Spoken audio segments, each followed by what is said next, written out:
In recent months, fears mounted about the union splintering apart as politicians in EU's biggest economies renewed talk of seceding from the bloc. With an eye on events in the UK, politicians in France, Germany, Spain and Italy have all floated ideas about exiting the EU. While nations may be spurred by Britain severing ties with Brussels, Euroscepticism on the continent is nothing new. An unearthed interview with former French President François Hollande reveals EU leaders were already worried about the possibility of the bloc breaking up. The ex-leader told the 2019 BBC documentary, Inside Europe, 10 Years of Turmoil, of how officials in Europe were worried former Prime Minister David Cameron might lose the Brexit referendum. Mr. Cameron was trying to renegotiate Britain's EU membership but faced serious pushback over his planned immigration reforms. Mr. Hollande said, any concessions made to the UK on freedom of movement in the EU would be easily requested by any other member state. I said to him, honestly, if he got a special deal for the UK, because there was a fear he might lose the referendum, then other countries under populist pressure would try to organize their own referendum and get their own special deal.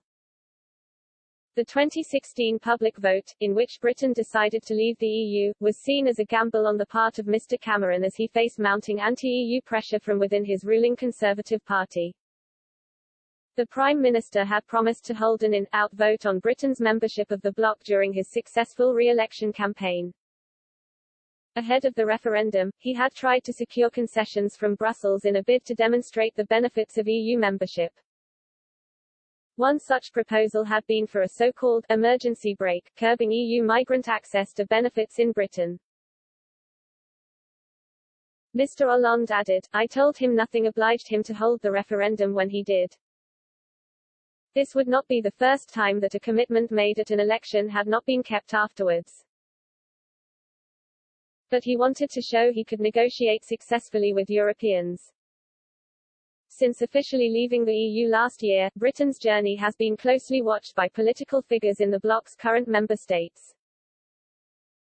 Among those is the EU's former Brexit negotiator, Michel Barnier, who, ahead of the French elections next year, has hinted at the possibility of Brexit. In April, he said, we could draw some lessons from Brexit for ourselves. It's now too late for the UK but not for us.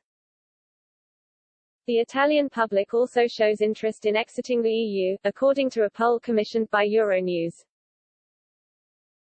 If Brexit is seen to benefit the UK in 5 years' time, 45% of Italians would be in favour of leaving the EU, according to 1,500 people polled in the country. More than a third of those polled in France and Spain also said they would want out of the bloc, while in Germany just under 30% did.